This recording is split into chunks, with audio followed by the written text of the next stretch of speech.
Welcome back to a new episode of The Reality of Hollywood, and we're talking about all the things business related, creative mindset, but also mental health. And if you still want to go into the film industry, then you definitely have to stay tuned because today I have a very special guest, director and screenwriter Dave Penner is in the house, so stay tuned.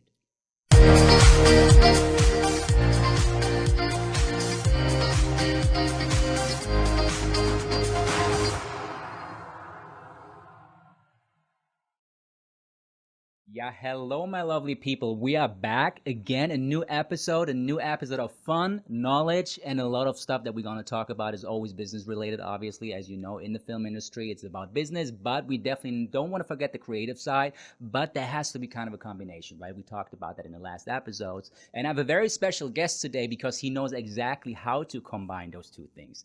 And I worked with him on set, so I saw him live how it's going to be done, right? So he's a very professional director and screenwriter for many years. Welcome, Dave Penner. Hey, thanks a lot for having me. Hello, my Yeah, friend. It's so good to fun. see you. I Yeah. mean, after so many months, you know.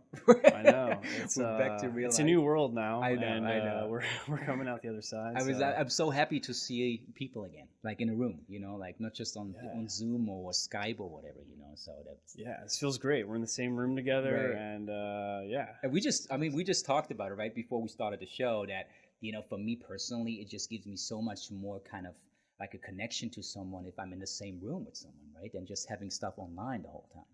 Yeah, it is true. I mean, it's like you do the best you can, but also, there's like you're missing out on so much. When, Right. You know, I think we're saying I think everybody's a little over it at this point and kind of wanting to. I'm so over it. I mean, I just said right now, right? I don't even know. I can't even remember what I did in 2020. The year just flew by just like that. It was crazy. It's crazy. But thank you so much for coming out because I definitely wanted to share your story with the audience because we have a lot of people like in Europe, in Australia, in the UK, obviously, which is part of Europe still, you know, obviously, but also in the US.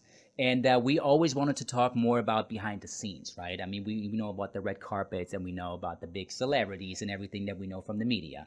But I always definitely wanted to talk more about the stories behind the camera too, behind the scenes, right? And I feel like you did so much stuff already in your life. And I always want to start out with the background story. So where are you coming from originally and how did you make your way to Hollywood at the end, to Los Angeles? So would you mind just giving us kind of an idea how you got into film at the end? Yeah, definitely. I'm excited to be here too. It's like this is such a cool concept, and you know you see what the kind of the mystique of what like Hollywood is supposed to be, Right. and then you go behind the scenes, and it's maybe a little bit less glamorous. But my background is mostly in comedy.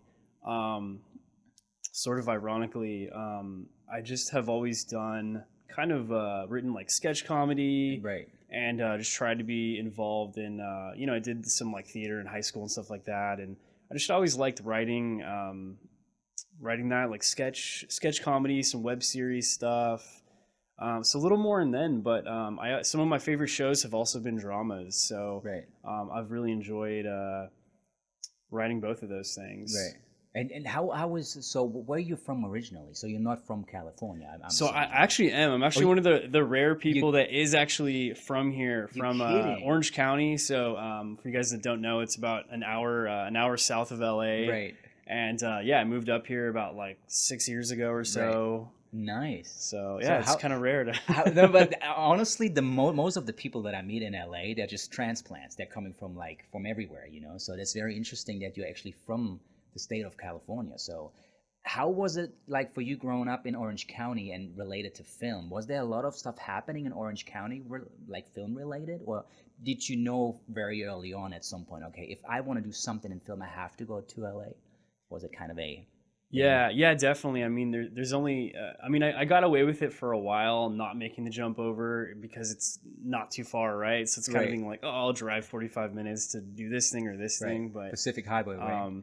yeah, right? usually up to 5, I know. or, you know. Always in traffic, right? I mean, Oh yeah, for 2-3 hours. Yeah, totally. I'm very acclimated to traffic, Yeah. but I mean, it's like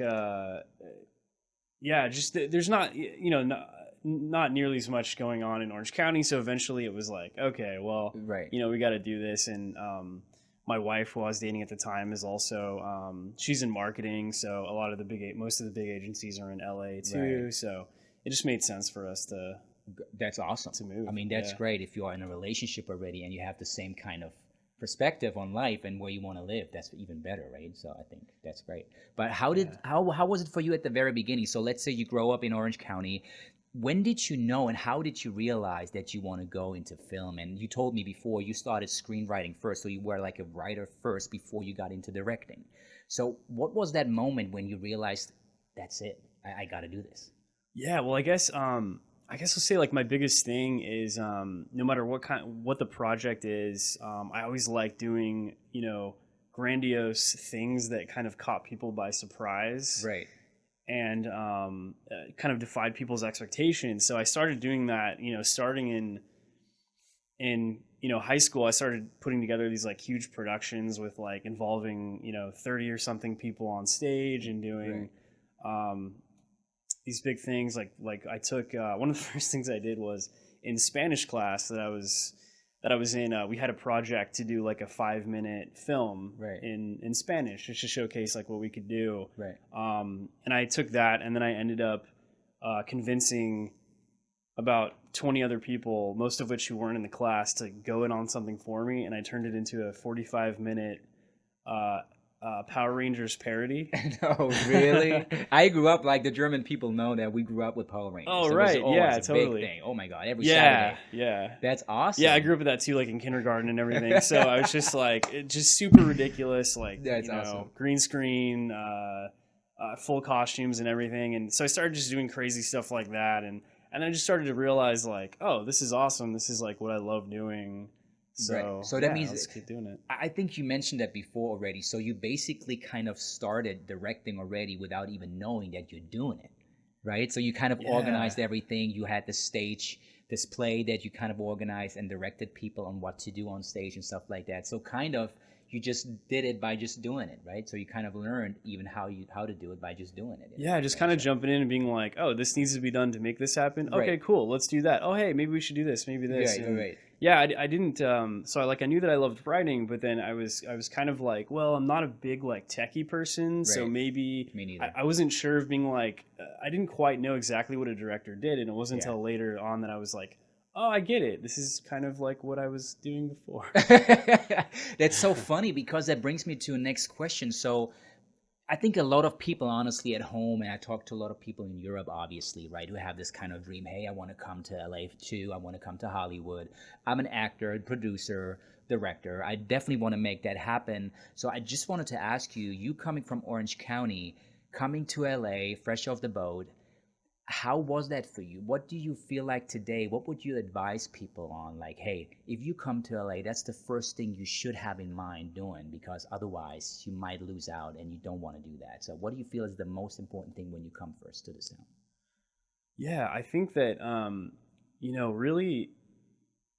really knowing people is the most important, which is probably obvious. It's always what you hear. Yeah. But it is like the most difficult when you first come out. Luckily for me, I kind of had a few people that I knew because I was kind of in the area. But I think I would say maybe start getting involved in things. Probably even if it's like you're across the country or somewhere else. Yeah.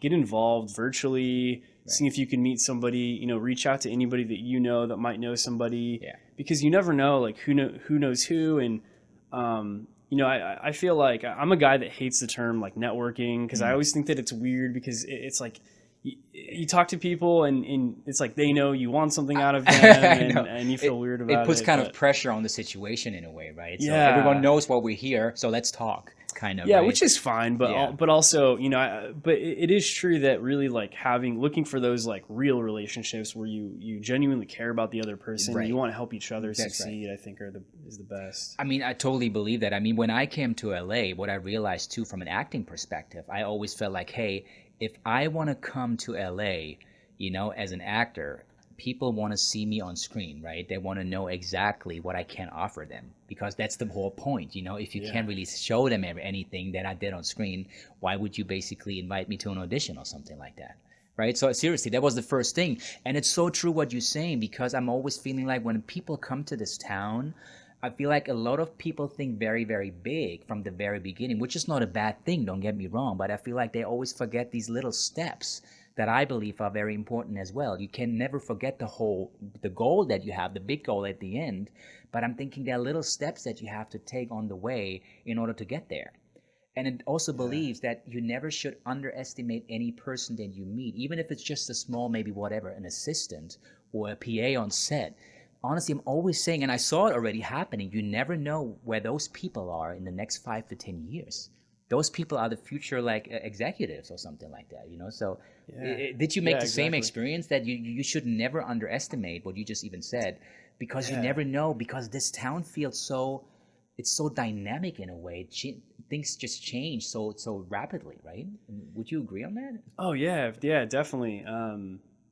Yeah, and I would say don't. I mean, in my story too, after I sort of started doing smaller things, Yeah. and I realized I had some people ask me, oh well, hey, do you want to have you ever done PA work and stuff like that, and I was already thinking big, but I kind of had to do that too, like take a step back and be like, Right. hey, I don't know like a whole lot of people, so like I'm gonna take this really small. I started as like a runner Really? for the Dr. Phil You show, kidding just me? because I just happen to have a couple friends that work Oh, there, that's awesome. and they just got me this job, and it was like, Okay. I was living far away. I had to commute an hour, and then I was working like 14-hour days with them, driving Wow. people around and doing things like that, and then I ended up getting a PA job for Sony after that. Yeah.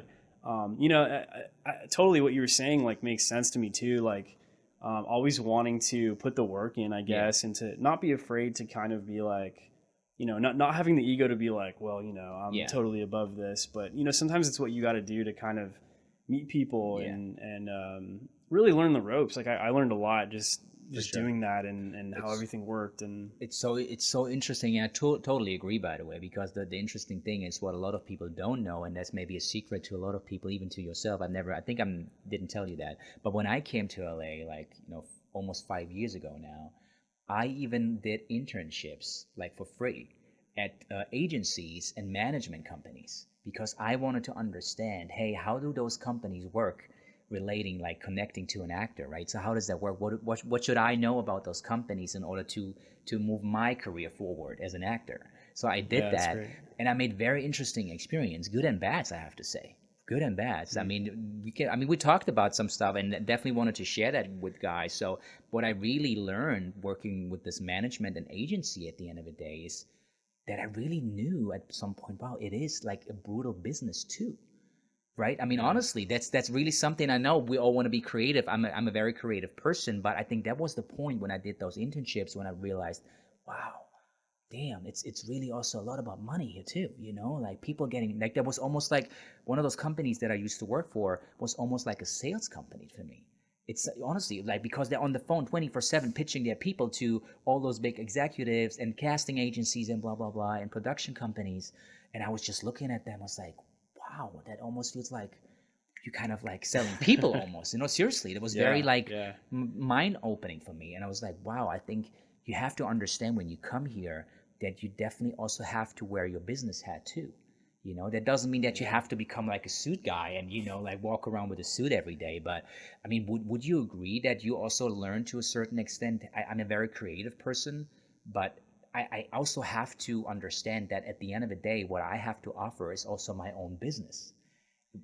Would Yeah, you? definitely. I mean, you're your own brand, whether Yeah. you like want to be or not. And I think what you said is so true. Where you kind of start to realize, like, oh, everybody's hustling in this town, like, Oh and my they're doing God. their own thing. That's the word, So, right? It was yeah, hustling. That's the word. it is. It is, and it's like they're gonna want to help me. The more that I help make their jobs easier, Yeah. they're gonna want to help me more. And then you start to realize, like, oh, okay, like Yeah. yeah. No, So it is true, right? And I think, like, at the end of the day, what I'm always telling myself is, as long as I'm not really selling my soul. No, seriously, it sounds yeah, crazy to say, yeah. but I think, like, for me, there's a certain limit. I feel like I don't want to don't want to cross the line where I'm feeling like, okay, that's not myself anymore.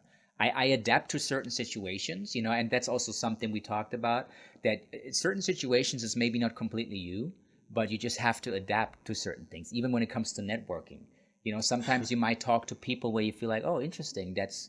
I wouldn't do it that way, but if they do it, like the kind of attitude they might have or whatever, you kind of adapt to certain things. But at some point, I always felt, oh no, I can't go any further like that. If they don't Yeah. feel like that I have something to offer, then I just move on at some point. That's just how I do it now, But how would you describe? So, what do you feel like is your limit? Because I feel like, let's say you did a couple of projects, right? And you feel like, hey, because money is, again, we talk about money, right? And I'm just giving the example. Let's say you worked so hard to work up your portfolio, working different projects, and you have a lot of stuff now to offer, right? The project we worked on, which is great. And I'm thinking, what would you do now if someone comes to you and says, hey, Dave, we have this great project here right now, and you're going to be the director, but money wise, I mean, we can't really do anything right now, but would you mind just stepping in and doing it anyway? Stuff like that. Because honestly, that's something that happens quite often in this town, that people still expect you after years to just do stuff for free. I Yeah, mean, yeah, how do you personally feel about that? So how would you react today after so many years of experience? yeah. That's a great point too. Yeah, I mean, it kind of makes me think of like myself Yeah. when I'm a director, because to me, being a director, that's kind of all what it's about. When I'm lucky enough to direct things, is like having that balance between Yeah. like me and my vision for Yeah. something, but also wanting to have like a collaborative spirit and Yeah. to use, and even working with actors, it's Right. like actors usually bring something like when I worked with you, certainly Yeah. like you brought a lot to it that even expanded how I thought a certain role would be. And it's like, Interesting. oh, I'm going to like just go with that because that's Right. great. And it's like, these are good instincts. But yeah, I think that's always in a business sense. That's kind of the struggle too, where's the line? Like I'm not, I'm still learning, and I'm Yeah. still coming up with everything. So yeah, for me, it's kind of like, maybe I'll do something for free or a low rate or something if I'm really interested in it. And it's kind of Gotcha. balance of like paying Yeah. you do things to pay the bills, and then there's other things you're like super inspired by. For sure. So, and That's a good it's like you have to have both, You're right? totally right. Because you don't want to sacrifice yourself, and you don't want it to turn into something where it's not you anymore, That's and right. you don't feel like you're being creative. Yeah. But at the same time, if you can't pay your bills, you have to leave and move somewhere Welcome, else. welcome to LA, people. Yeah. Right? One of the So most expensive cities in this country, I guess. Right? Like seriously, it it's is, just, yeah. I mean, yeah. Santa Monica is probably. oof. I think it broke records with Really did how it? expensive it is. Like So during COVID, even, I guess, right? yeah, Oh yeah, my. which is crazy. I mean, maybe New York's up there too. Yeah, But that's for sure. But honestly, thank you so much for saying that right now. I think that's a very valid point. I feel like, and I do the same thing, right? Because talking about the situation, what would you do if someone cannot really offer you something where you feel like, okay, I can at least pay my bills with that amount of money that I'm getting for what I have to offer.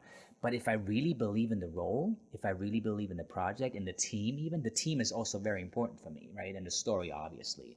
But if I connect with those things, I think I would always do it though, honestly, because that's the creative side of me, And at some point, I'm yeah, feeling like, hey, I have a purpose why I came to this town, right? I just don't want to think about money and paying the bills every day. If I really come across a great project, I mean, we worked on this project, right? That was when I remember, I will never forget that, honestly. I went on, I think it was LA Casting, right? Or Casting Networks. I think you posted the breakdowns, yeah, right? yeah. And I saw the role. I was like, damn, I have to get this one.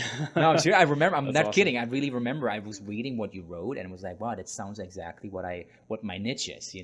Like, I mean, I'm German, obviously. That was a plus, I guess. Yeah, totally, Of totally. course, but still, like the way how you describe the character in the breakdown, I feel like, wow, yeah, I really like those kind of intense, controversial characters, right? That's when I do it, though. That's exactly it. That's the bottom line to me. And I just wanted to talk to you about that because you just mentioned that, talking a little bit more about the creative aspect of filmmaking, right? So you mentioned to me earlier that you started as a screenwriter. So you basically are not just directing the story, so you even come up with the story. You created that story. So what inspires you actually? So how do you come up with story? I think that's something that a lot of people want to know. I mean, I feel like a lot of people always think, hey, you know what? I have this great idea. I have the story in my head, but I can't bring it down on paper. I have no idea how to make a screenplay out of it. So how do you go about that, if you don't mind? Can you just explain us the process a little bit? Yeah, well, I think what I kind of like about all the projects I've done so far is that they have kind of all come to me in different ways. I feel like every project is usually organic and comes out in some way, and but then sometimes something inspires it. I mean, the one that we worked on together. Yeah. That one is I have a buddy of mine that I went to high school with that took over a chiropractic business in the Netherlands. And so I heard a little bit from him. We actually visited him like on our honeymoon and went to around to a bunch of places in Europe. But I kind of heard the story of these kind of folk heroes that were these young girls that started 14, 16 years old. Yeah. That rose up against when they had the Nazi occupation. Right. They just decided that they weren't going to take it lying down, and the right thing to do was to stand up against it. Yeah. And at the time for the rest of Holland, 90% of people didn't want to rock the boat. They were like, it's fine, let's just wait this out, let's see what happens. 10% more of them actually like turned on their own people and would turn them into to Nazis and everything. So yeah, when I heard about that, I was like, wow, this is interesting. It's something that Americans haven't really heard of.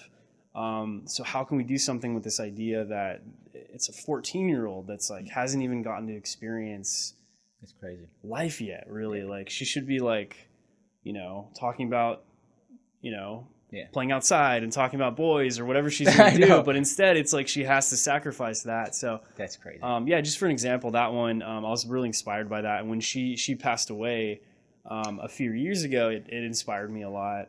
Right. I mean, correct me if I'm wrong, but didn't you even have a chance to talk to one of those people even before they passed? Was that? Or... I didn't, unfortunately. But you tried though, right? You wanted to talk to them though, right? Something like that. Yeah. I tried to get. There was an author of a book that came out. There was like super minimal information on them that I could find. There was just like a couple little articles. Yeah. So I tried to find out I could. I tried to get in touch with the author. There was this book that actually came out after we had already written it and everything that actually like had like a lot more detail. But unfortunately, when I wrote it, I didn't have much at all to go by, which ended up kind of being a good thing in a way, because it kind of allowed me to take the concept and run with it a little bit. I tried to stay as true as I possibly could with the culture and everything, but at the same time.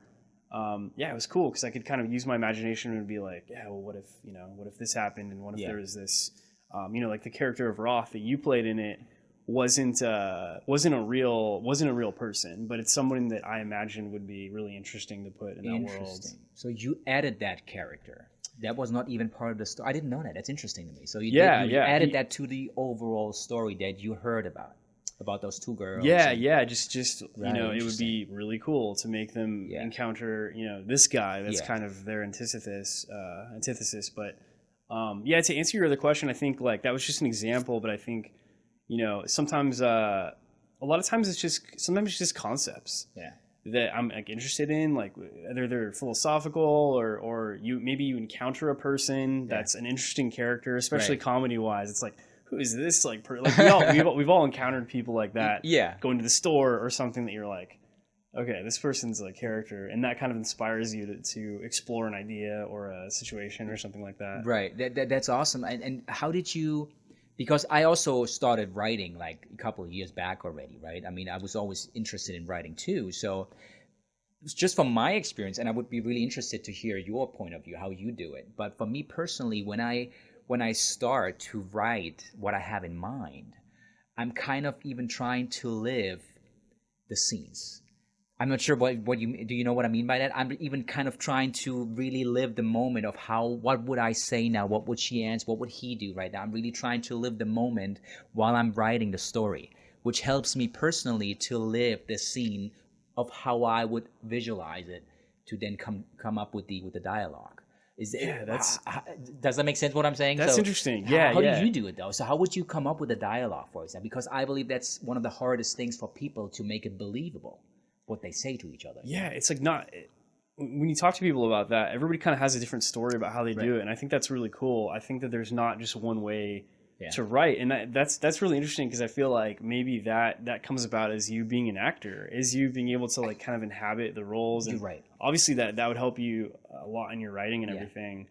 I did a bit of acting too that I come from, but yeah, I mean, I think for me, it's kind of just like it's a little bit of that too. I think just using my imagination to kind of play something in my head and be like, okay, I know. I think first of all, I try to know my characters as intimately as I can, Okay. and maybe they'll evolve as we go, most Right. likely. But I think just being like, what would come next? Who would this person say? Like, who is this person? And what are they? Not only what are they saying, but what are they thinking in any given moment? Right. Are they like withholding something? Right. Yeah, I guess that's kind of. I guess intuition maybe, but it's different for everybody. I think. I love that word, by the way, intuition. I think that's a lot more people should trust their intuition. Honestly, I believe sometimes it's not as complicated as you might think it is, right? So seriously, that's what I'm always trusting my gut too when I'm doing something creative.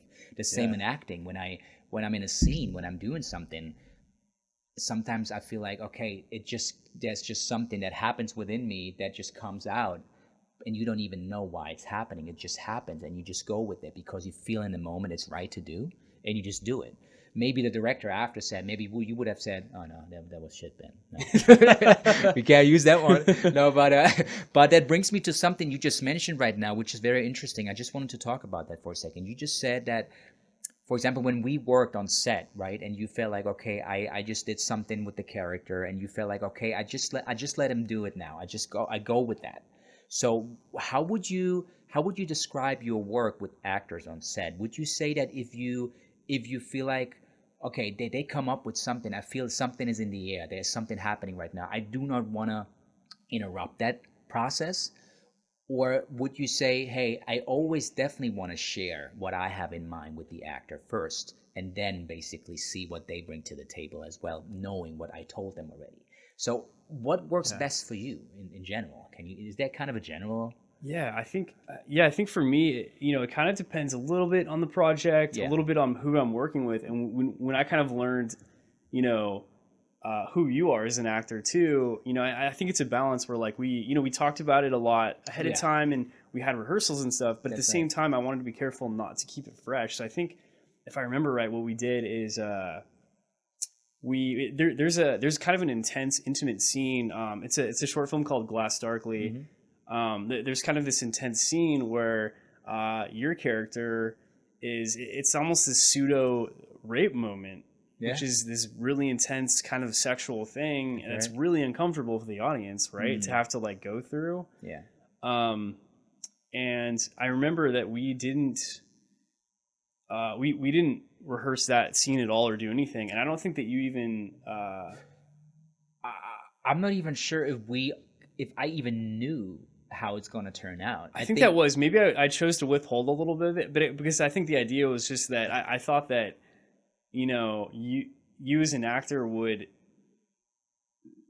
be able to grab whatever it was a little bit more intuitively, and I think that we that was kind of an interesting way of going back to seeing that. Now that you tell it, I think I love that. Seriously, I really do. I think that because for me personally, I really appreciated that we had a rehearsal. I really did. It was good to meet the cast, just being in one room and just go through it. But I felt like we all didn't really put like 150% into the performances because we still wanted to keep something for the on-set day, right? When we are on set and really doing it. And I personally, for me personally, what you just said is so true for me personally. I feel like what I learned about myself, if I do too many rehearsals, if I do it too often before I go on set, I really truly believe that I lose something within me. It just happens to me. That's just like subjective, right? It might not happen to different actors, but to me, I feel like if I do something too often, that subconsciously I remember what I did already a couple of times, and then my brain kind of thinks, I kind of like the last one that I did, so let's try to copy that one. You know what I mean? Something like that. So that's how I think. That's how I feel. I was trying to observe myself while I was doing it, and I realized I'm always trying to find, for me, I think that's kind of the perfectionist, right? You're always trying to perfect take. every move, everything has to Yeah, be like a yeah. flow, like a song almost. And every actor is different. I know. Some it's like they get better and better as they go, Yeah. and you kind of, and then others it's like they give everything to something that they feel, and Yeah. their first take might be their best take. Exactly. That's so true. For me, seriously, what I realized, it's mostly the first or second take.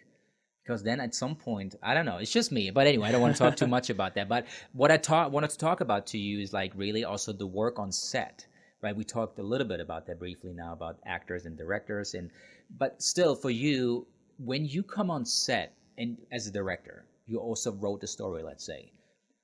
How do you, let me put it that way, what is important for you on set? What are you trying to build as a director on set that okay, when we have it exactly like that, we can basically do the best possible work. So how do you create that kind of environment for yourself? And what is that? I've been a producer of all my own stuff too, which is there you go. more out of like necessity, I guess, than anything else. Okay. It's just like, well, okay, I'm gonna who's gonna do it? I gotta do it. Yeah, exactly. I guess that kind of goes a little bit with what we were saying before, is like, putting the work into it, and it's like knowing that, like, at the end of the day, no one's going to care more about your project than you are. Mm-hmm. So you want to rely on good people, but also you want to do everything you can, and I think it's kind of what you were saying too. You want to set everything up the best you can. You want to do all your homework to hire the right crew, hire the right cast, because a lot of the time directors, they get credit for their performances, which, to a certain extent that makes sense, but also it's like, I don't know, it seems a little bit of a myth that you can take someone who's a terrible actor and then you're like, well, I'm such a good director, I made them good. I mean, usually it's about the casting. You want to find people that are great and are going to make your job super easy. Which of course you guys did. So the right cast and crew, I mean, that's the right vibe on set, the right location, I think, can add a lot to a project. We had a great location, by the way. I mean, that was on Hollywood. Was it on Hollywood Boulevard or something like that? Yeah. It was at a bar. Let's see, Harvard and Stone. That's right, bar. That's right. That had, it kind of had that rustic look we were going for. Yeah. And for that project, I scouted so many places in LA, and I just wanted this European look, because you've seen so many things in LA that you're like, okay, I know we're in LA, that was shot. That looks too American. It doesn't look like Europe. I mean, so for me, I was able to raise a bit more money to be able to take a couple of the cast members over to Holland, Michigan, which is of course the next best thing after the real Holland. It looks, when you watch the movie, right? And it looks really like Holland to me. I've been there too, obviously, as a European. It looks really like it, though. Yeah, well, that's great to hear. Yeah, because it's crazy. Obviously, I'm not European, so but I wanted to get it right. So it was like, hey, we got to make it feel like this. So I just did a ton of research, and we ended up finding. I ended up reaching out to these people that were in Holland, Michigan. One of them had this sort of pseudo. Park, this like theme park that was kind of for little kids a little bit, but it was all about the Dutch culture, and that had been passed down. Niels's Dutch Village was over there, and I just contacted him and told him a little bit about the story. Right. And he let us just come there and shoot for free. You're kidding. And another one is there's an authentic windmill that's in the background of one of the shots, and that was just on a public park. Right. That windmill actually was like flown over in parts from Holland, like by helicopter, and then they reassembled it. Really? So we were like, and they let us shoot for free too. So just kind of like, it's amazing how many people are, once you leave LA, no one in LA wants to let you do anything for free. But I was just about to ask you that, by the way. So how would that turn out in LA? Probably not the same. I would definitely not have had the. We wanted it to make as big and grandiose as possible, but obviously, we didn't have a huge budget to work with, so it's like trying to make that money stretch as far as it can. So. Yeah, I hope that answered the question, kind of. No, it's great. I mean, that's really something. I also talking about the budget. I think that's also the question that a lot of people ask themselves. Let's say we have a young person right now who wants to be a filmmaker, right? And I think a lot of people always come up with that one thing, I have this great idea, but I just don't have the money for it. I can't do it. So how would you describe the process of like raising the money and how you guys did it? And how would you feel like, what did it do or what does it do to you when you realize, hey, you know what? I have this vision and I want to get it done, but I just have that amount of money. So I got to make this work somehow. So how do you go about those moments when you feel like, damn, I need 5K more, but I don't. So, but I still want it. So Yeah. I think that's a critical thing, to be honest, Yeah, totally. Because you want that high to be taken seriously. You want that high production value out of it. But I totally get too the other. It's a double-edged sword because it's like when you're hustling in LA, you're poor too, and you want to be able to pay the bills. So hello. Sometimes that means putting your own money into something or some of your own money. Like I'm not saying you should max out your credit cards or anything, but it is a little bit of sacrifice in doing that sometimes. Or I've called in so many favors with people that that's true. That will go above and beyond just because That's so true. have worked with them, or I've done them favors and stuff like that. So I guess in that case of that project, again, it's the highest budget that I've worked with for that one in terms of like a short film. Mm-hmm. And we got a grant of a $10,000 grant to start us off from a nonprofit that I just submitted to and submitted the idea. And I got to know some of the people that were in that nonprofit. Unfortunately, they're no longer giving out these grants, that particular one. But I think just looking for those opportunities, or sometimes if you research, there's people that will like your ideas and they'll want to help you out. And but I would also say, there are certain things that don't rely on a lot of money. I mean, having good actors, having a well-written script, even if it's really simple, even if it can be, two people in a room talking about something. Yeah. Sometimes that's the best stuff. You can write something that's awesome that isn't that expensive. So, right.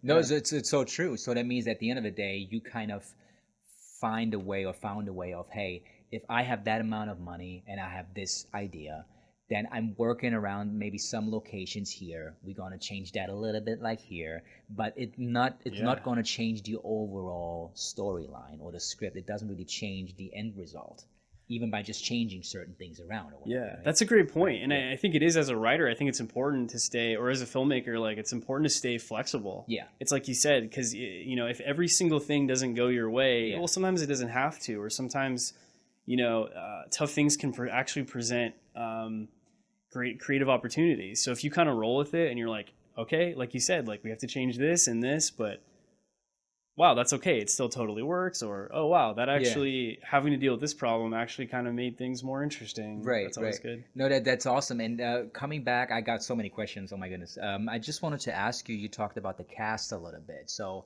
and I think that's also something for actors or someone who wants to become an actor, right, or actress. It's very important to understand, hey, if I have the chance to get in touch with the director directly, which is great because then I have this kind of relationship with this person like already, not just having to go through a casting agency or whatever.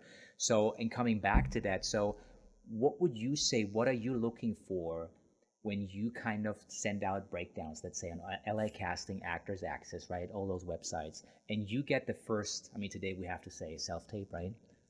It's self-tape that you might get nowadays, right? Which I'm not the biggest fan of, but what can you do? It's just how it is for the moment. But let's say you get those self-tapes, and I know from my own experience, the competition in this town is so massive. I mean, I mean, especially for actors, it's crazy. Oh my God! I mean, that's something I wanted to ask you anyway for Glass Darkly, right? How many submissions did you get? You must have gotten like hundreds, thousands of submissions of actors trying to get the role, right? Yeah. I mean, and how did you, from a director perspective, I'm really curious. How do you pick? I mean, what do you see when you watch a self-tape? What are you looking at? What is important for you specifically as a director? That can you even say that?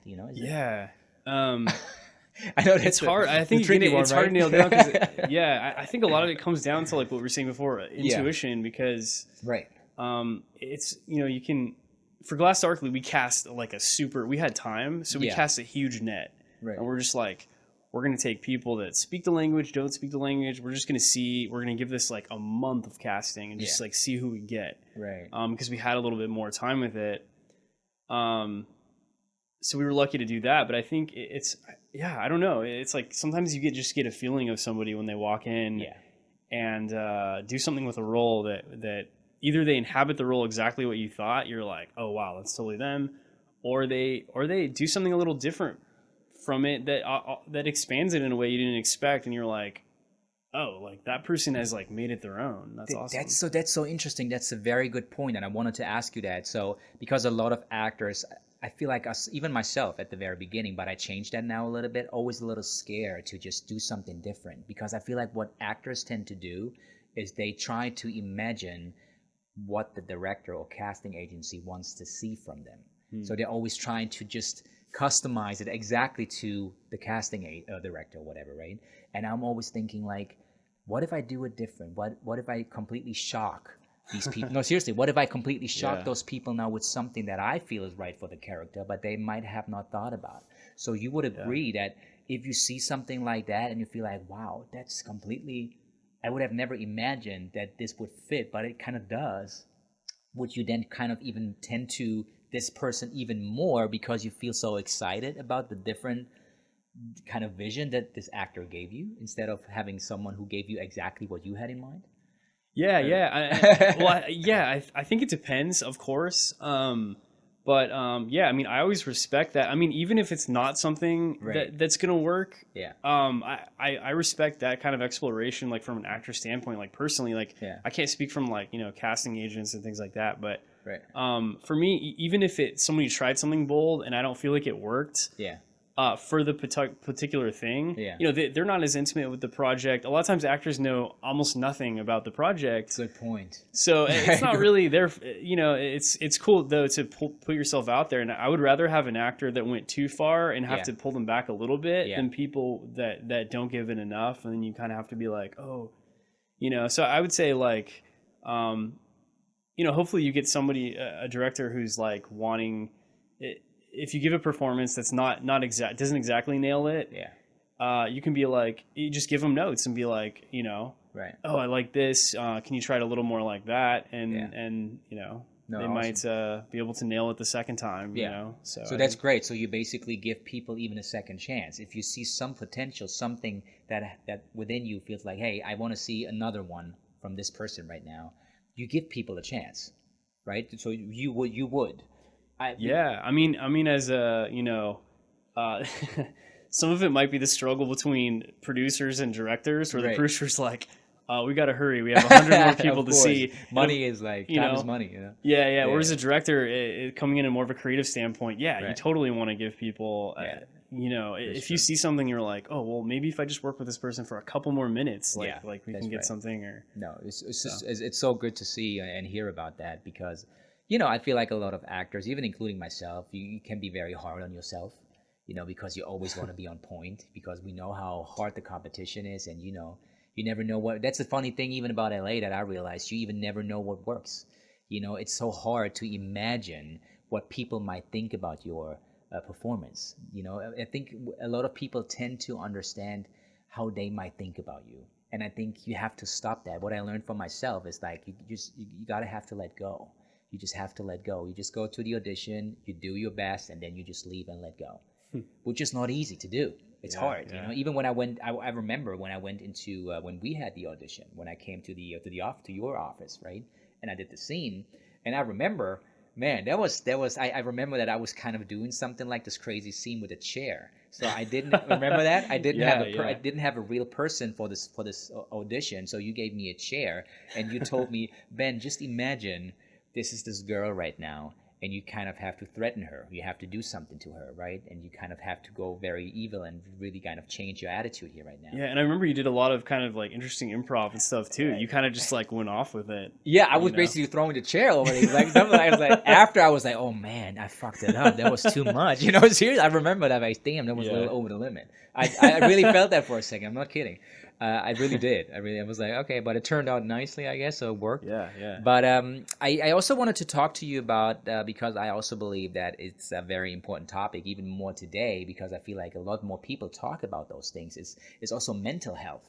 You know, I feel like, especially in the entertainment industry, in the film industry, that's really something that everyone kind of now talks about nowadays. Became a big thing on social media too, right? Yeah. And I just wanted to ask you from your perspective, like, you know, you came to LA, you know, even that you're from Orange County, I still believe like Orange County, as far as I know, and LA, almost like two different worlds too, in a way. I feel like personally, correct me if I'm wrong, but it's still very different. Even if it's in the same state, it almost seems like different people to me, almost. You know? Yeah, I mean, even within LA, there's so many. You know, LA is so spread out. Like Yeah. a lot of people, I think, that move here are surprised the way that it's not. You know, New York's a little more centralized, but LA is like we don't really have public transportation. Yeah. Like it's really spread out. There's Right. and then there's like, you know, there's like the South Bay, there's Yeah. like the And West Side, I know. there's Hollywood, and they're Right. all like super different from each Yeah. other. And you would be so surprised. I'm still so European. I'm not sure if I ever told you, but I still You're take. European? I am. I'm European people, but I still take the bus and the metro.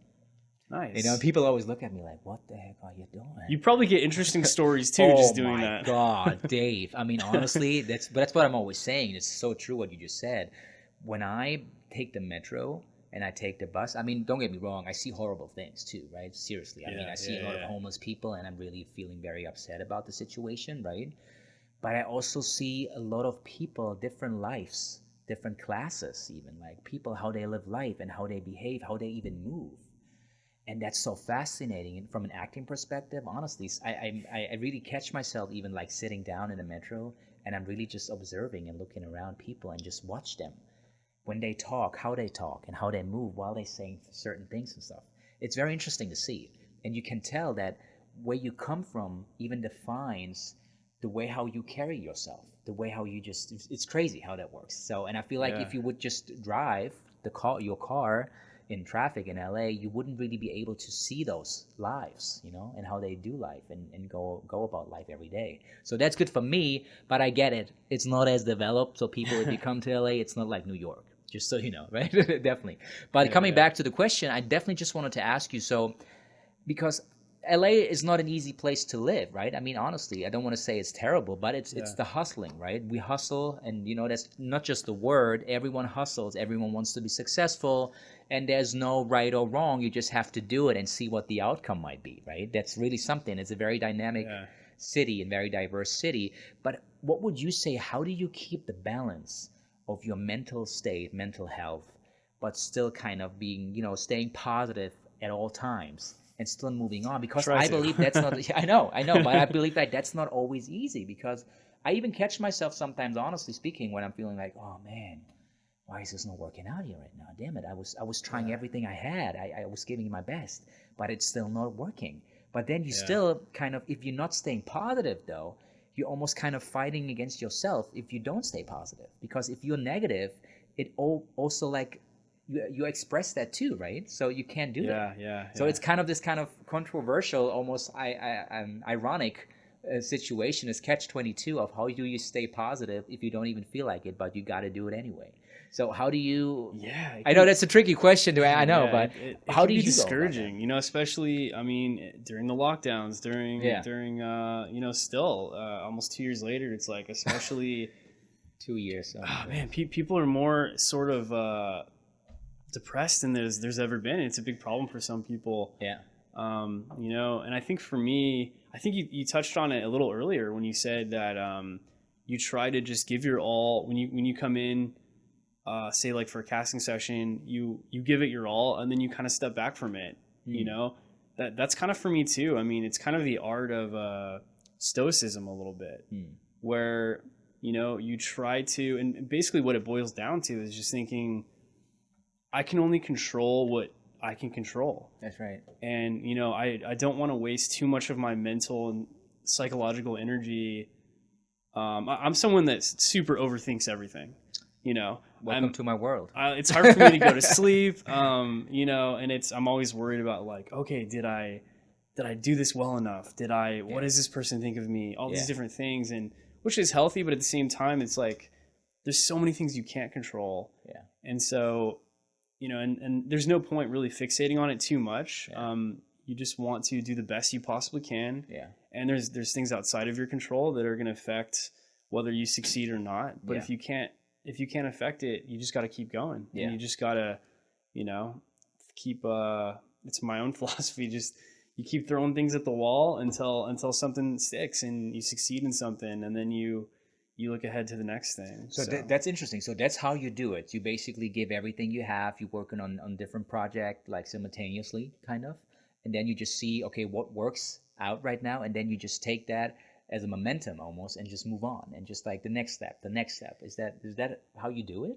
Yeah, I think so. And you're gonna fail a lot. Like no matter it goes for all walks of life, right? Oh, You're for gonna sure. try something. You're gonna get discouraged. You're gonna be like, Yeah.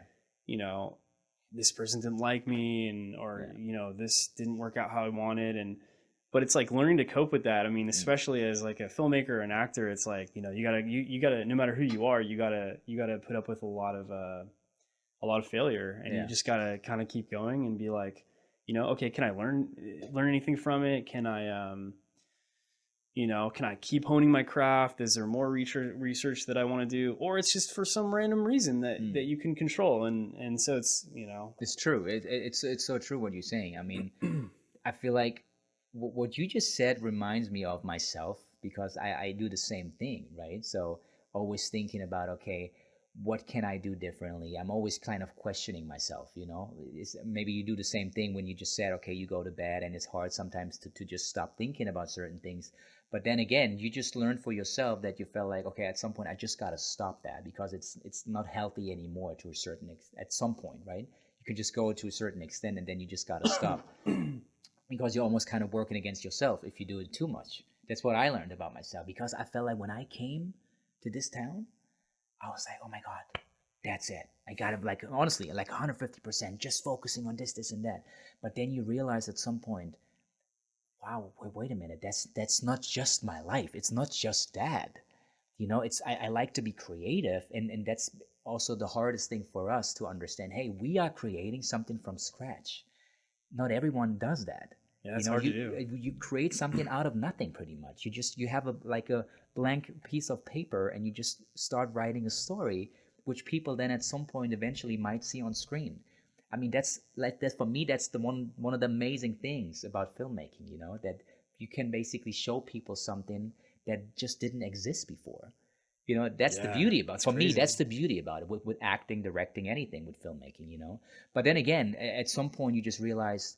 I didn't know that so you're married, right? So you have a partner, and that's also something that at some point you realize, wait a minute, there's also something else in life, No, seriously, when it comes to private life, when it comes to relationships, something outside the world of filmmaking, and I think that's, for me personally, really something I needed to understand too, because you get trapped in this kind of world of success and this project and a new acting gig and blah blah blah and this, so you kind of almost feel like at some point almost losing yourself a little bit. Have you ever had this feeling yourself that you felt like, hey, that's not just it in life? Did you ever have that before, or is that something that I'm just having? Yeah. It can be tough, I think, for when you do, days on set can be, a typical day on set is 12 hours. Yeah. And that doesn't include everything that comes before and after that. So No. it is, especially, when I was like earlier on working at a PA, working long hours, it is a balance. I would come home and I would just not even, I was like right after we got married, and then I would like not see my wife like, Wow. pretty much at all. And so, it was like, I just gave myself an amount of time, like, hey, I'm going to do this, to this amount of time. And then I got to kind of like find more of a balance. But I think everybody has that balance. And it is, because you don't want to, you want to give it your all, but you don't want to kill yourself at the same time. You want to enjoy life, because, that's, I think, part of the creative process too, is that took me a while. That's interesting you say that. That really took me a while to understand that by not just doing this thing in the industry 24/7, you can even gain so much more for your acting too outside this world, by just living life and experiencing things, that you can take on as an actor and use for yourself at some point. that really helped me to understand, hey, acting for me is almost kind of a reflection of life at the end of the day, right? I mean, that's how I see it, you know? That doesn't mean that every character or every role I played that I lived exactly that moment, but I truly believe that in every character, in every scene, there is something, some kind of emotion, some kind of moment and feeling that you kind of felt before. Maybe in a different kind of way, different scenario, whatever, but there is something you can take from. That's Yeah. how I see it today. You know, it took me a while to get there though, because I was like, I go to acting class, they say me everything, I just copy it, done. You know what I mean? Yeah. Seriously. So I really Yeah. had to Yeah. understand it's much more than it's much more like more wider than that, more bigger than that. You know. So and by the way, also wanted to ask you something very quickly. We're talking about inspiration. What are your favorite movies, by the way? What do you what inspired you as a maybe as a kid or even today? What was the last movie you even watched? Um, yeah. Right now, right now I'm kind of watching a collection of like super intense, sort of like psychological horror Of movies, course you do. and I'm not it's like surprised. I have to be. It's kind of what we are talking about. Like I have to be a little bit careful because if I watch too many of them, then I start to have this like weird outlook of the world, and I'm like, oh, You can't everything's sleep anymore. everything's crazy. I can't sleep. Um, That's but yeah, hilarious. but it's fun. Like I love that kind of stuff. But yeah, I mean, it's like I love. It's sort of a wide variety of stuff. Mm. Like I love like comedy and I guess you know earlier on I was a big you know Lost fan, mostly just because of how they went about like the mythology of it and how it was like so character centric. Yeah. Um, but yeah, what else should I? Yeah, what else Nice. So I should I mean, say? for me, like I'm not sure. Have you like back in the days? Did you watch like movies like you know what everyone always saying like Forrest Gump, you know, Yeah, which was yeah, one of yeah. my I have to say Forrest Gump when I watched that as a kid the first time, like whatever I think in the '90s or something back in Germany in German, obviously, and because we have to Nice. dub everything. People still don't get it. Still, trust me, that's a big oh my god, different story. But when I watched Forrest Gump, I was like, why is he different? No, why is he so different? What is wrong with this guy? That was my first thought, you know. And then at some point, I just realized, wow, for me, at the end of it, actually, even if people might think he's not intelligent, he felt to me so much more intelligent than anyone else in this movie by just basically breaking it down to the basics of life, Yeah, that's emotions, so true. feelings for people. And it took me a while to get it, but I was like, wow, that's really how he thinks about life. I think that's how human beings basically should treat each other.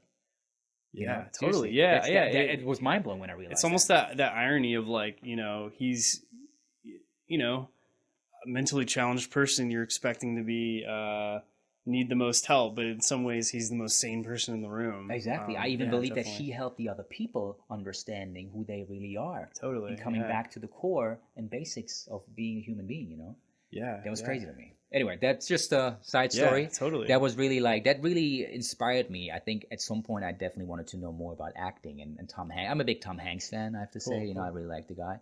But by the way, just talk a little bit more about because we're already running out of time. I was like, Oh, oh okay, my okay. goodness. But please just talk a little bit more about the last projects. I mean, we talked about Glass Darkly already, which is now in some festivals, and I think we already Yeah, got nominated, right? yeah, That's yeah. really exciting. Winning some awards with it. It's like an hour. It took kind of pretty much got pushed back an hour, Yeah, or I should say a year because of COVID. So that's we're right. just now kind of doing the festival thing. Nice. But yeah. And talk about the Time Machine movie. Oh Remind yeah. me, what was the title again? It's called Diviner That's right. 3000. It's kind of a you know it's a little bit of a more dry comedy, and yeah, that one was fun too. I like you know I wanted to kind of try something different, and I like this. You know me, I'm kind of married too, and I'm at that age where like you know a lot of friends that I have babies and stuff like that. So I like this whole concept of you know living your life and the grass is always greener. Right. And you know kind of no matter where you are, it's like when you're a single guy looking at a guy who has someone, you're kind of envious of what they have, and then I do. when you're with somebody, but when you're with somebody, you're also look at the single guys and you're like, oh, I kind of wish I had like Is the that right? freedom that they have. So Oh. yeah, it's just kind of exploring that concept of like, you know, if you could do things over again, would Mm. you, you know, how would you do it? Would you sacrifice what you have now to try again and Yeah. end up somewhere different? So yeah, I it was mean, fun. you sent it to me. I could watch it, and thanks so much for sharing it already with me. I think it's not public yet, right? I think you haven't released it No, yet, right? it's going through a couple of comedy festivals and Right. stuff like that too.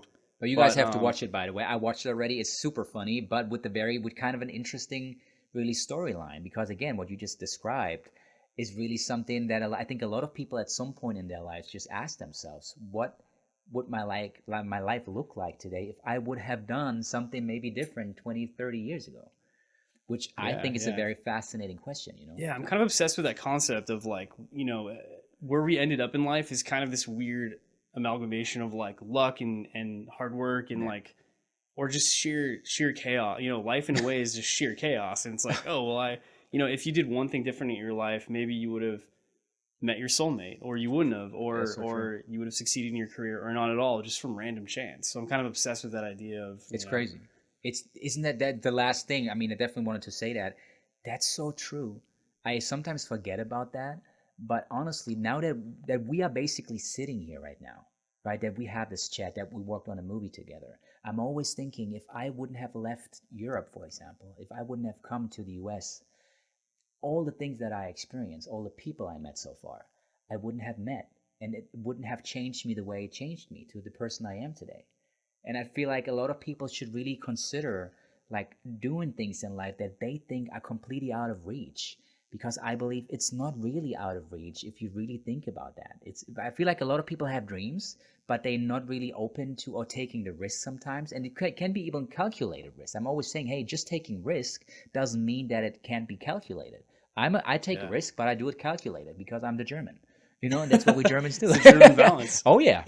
No, seriously. I think you mentioned too, my just to say it too, that I'm come from a German background Oh yeah, too, of course. and my last name is Penner, and That's awesome. which Germans, you know what that means, penna, right? So, but he's not living on the street, okay? He's fine.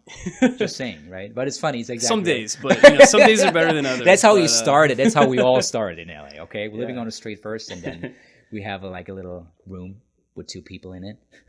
Yeah, it's all you can ask for, I guess. But that's awesome. But before we come to an end, so how can people find you, if they want to follow you and also see new projects you're working on, and what is the best way to connect with you?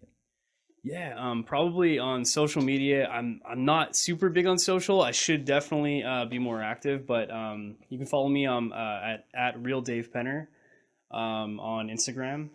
The real part of it was more ironic. I made that 10 years ago, but He's real though.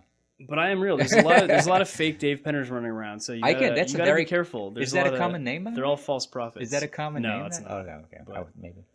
No, I know. I was thinking maybe it's like Schmidt a little bit or something. Not really. Oh yeah, I know there's a couple. There's some Penners in Canada, I think. But, Right. But you're not related. No. No. Okay.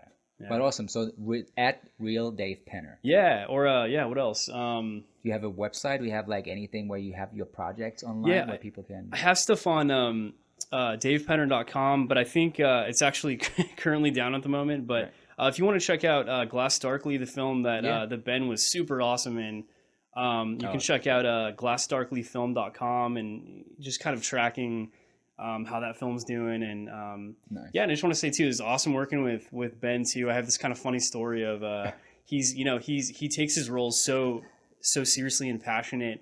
And he was while we were filming, he was kind of in taking a second in a corner of the room to get in the right mode. And it was funny the amount that he kind of affected the energy of the set. And I remember there's one crew member that kind of came up to me and he was like, I think Ben over there is upset. I think something is I don't know, like maybe he's not happy about something. And I was like, no, he's good. He's getting into his That's his hilarious. groove. You never told me that. Yeah, it was funny. That's I was like, hilarious. no, I think he's doing his thing. That's interesting. No, I appreciate it. I mean, at the end of the day, what I wanted to say is that I really do it with scenes that I feel like are very intense, and I really felt when I read the script and when we did the audition and the rehearsal, I felt like, okay, because I really, if I do a comedy, I would say I'm a little more, more easygoing on set, I think, because it helps me to have the comedic part or whatever. But when it comes to intense drama or something, I gotta do it in my zone. I gotta be separate. That helps me personally, and I kind of even set myself apart from the rest of the cast even, because I don't want to create that connection that's gonna be like more like a bond. So I don't like this person anymore. You know what I mean? Yeah. So I did that on purpose. So That was awesome. Yeah. but thanks that you realized that I was okay. Yeah, it was great. Yeah. I appreciate it. And then you were like, you went from that to instantly being like the nicest guy ever, and being like, oh, hey guys. And I think everyone was a little bit like, whoa, that's crazy. Oh, he's a psycho. No, I appreciate it. Thank you so much. Great. Dave, thank you so much for coming. I really, really appreciate it. Like, keep it up. I mean, we keep in touch, right? Like, fingers crossed for the festival. I know we are nominated for a couple awards. Tonight, actually, as we speak. Yeah. So the festival is going on right now as we speak, right? So So maybe we'll have the results tomorrow then, I guess, right? Or something. Yeah, and I think we're going to be in some other festivals coming up. NoHo Cinefest, Right. Newport Beach Film Fest, some stuff like that. So Nice. yeah, hopefully you guys get a chance at some point to see Ben being awesome in a film. We basically we put the links already in the comment below in the description anyway. Cool. Your website, your Instagram, and everything, so everyone can just follow you. You know, that's the easiest way for people to connect. I think. Yeah, sounds great. Well, thanks Awesome. for having me. This was awesome. Oh, no, it was cool thanks, to man. hang out with you. And I mean, after so many months, I was like, man, I need people back in my life. You know? No, thanks. I really People are appreciate good. it. I know people are good. Thank you guys. I really appreciate it. Thanks for joining us today. That was like director and screenwriter Dave Penner. My name is Benjamin Schnau. You can follow me on Instagram and Facebook and YouTube, and it's at Benjamin Schnau, Schnau. Yeah, I know that's German. Thank you so much for watching today. I really appreciate it. Just follow us. Just give us a thumbs up on YouTube. If you watch us on YouTube right now, thumbs up and follow us. We're going to have a lot more episodes coming up. Thanks so much. Have a good evening. Have a good day wherever you are, and see you soon. Thanks. Bye.